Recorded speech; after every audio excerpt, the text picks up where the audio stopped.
ఏ బాధతో నీ హృదయం నిండిపోయిందో, ఏ బాధను బట్టి నీ కంటి నిండా కన్నీళ్ళున్నాయో, ఏ బాధను బట్టి నీ మనసులో మనశ్శాంతి లేదో, సమాధానం లేదో, నెమ్మది లేదో, ఏ బాధ నిన్ను కృంగదీస్తుందో, ఏ బాధను బట్టి నువ్వు సరిగ్గా అన్నం తినకుండా, ఏ బాధను బట్టి నువ్వు సరిగ్గా నిద్రపోకుండా, ఏ బాధను బట్టి నువ్వు నలుగురిలో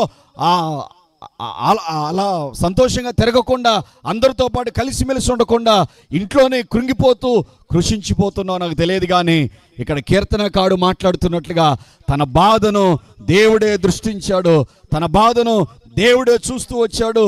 ఈ రాత్రికాల సమయంలో నీ బాధను కూడా చూస్తున్న దేవుడు నేను ప్రకటిస్తున్న యేసుక్రీస్తు ప్రభువారు. అయితే ఆయన ఏమని చెప్తున్నాడంటే, కావున నీ కృపను బట్టి నేను ఆనందభరితుడనై సంతోషించదను. హల్లెలూయా. దేవా, నువ్వు చూస్తున్నావు నా బాధ, అయితే నువ్వు అలా చూస్తూనే ఉండవు కానీ నాకు ఆనందాన్ని, సంతోషాన్ని కలిగిస్తావయ్యా.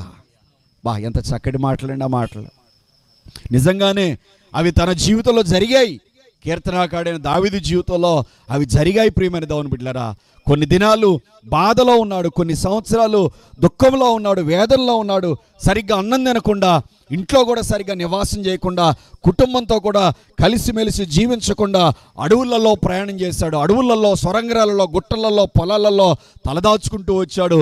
తనకున్న బాధ, తనకున్న దుఃఖము, తనకున్న వేదన దేవునికి తెలియపరిచాడు, దేవునికి ప్రార్థన చేశాడు.